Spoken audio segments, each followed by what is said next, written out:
আচ্ছা, আজকে কি রান্না করব বলো তো?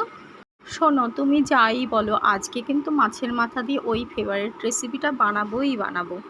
কড়াইয়ে সর্ষের তেল দিয়ে মাছের মাথাটা লবণ হলুদ দিয়ে ভাজতে দিয়েছি। তারপরে ওই ধরো ঘরে যা ছিল, পটল, আলু, বেগুন, গাজর, কাঁঠাল কিছুই বাদ দিইনি। আবার সঙ্গে দিয়েছি টমেটো। আর শোনো, পেঁয়াজটা কেটে রেখো ভালো করে। আর আদা রসুনও বাটতে ভুলে যেও না। সবজিটা ধুয়ে রেখে মাছের মাথাটা তুলে রেখে আবারও সর্ষের তেল দিয়েছি। জিরে আর দারুচিনি ফোড়নে দিয়েছিলাম, আর কিছু নয়। তারপরে পেঁয়াজ দিয়েছিলাম আর কাঁচা লঙ্কা। পেঁয়াজটা একটু লাল করে ভেজে নিয়ে আদা আর রসুন দিয়েছিলাম, বাটায় দিয়েছিলাম। তারপরে কষিয়ে নিয়ে সবজিটা দিয়েছি আর লবণ আর হলুদ দিয়েছি। সবজিতে একটু ঢাকা চাপা দিও, তবেই তো সবজিটা মজবে। তারপরেই মাছের মাথাটা দিয়ে আবারও নাড়তে থাকলাম। ভালো করে কষিয়ে নিয়ে জল দিয়ে দিলাম। দেখো, কড়া ভর্তি জল দিও না আবার। তারপরেই লবণ দিয়ে দিলাম। তোমরা তোমাদের তরকারির পরিমাপ বুঝেই লবণটা দিও।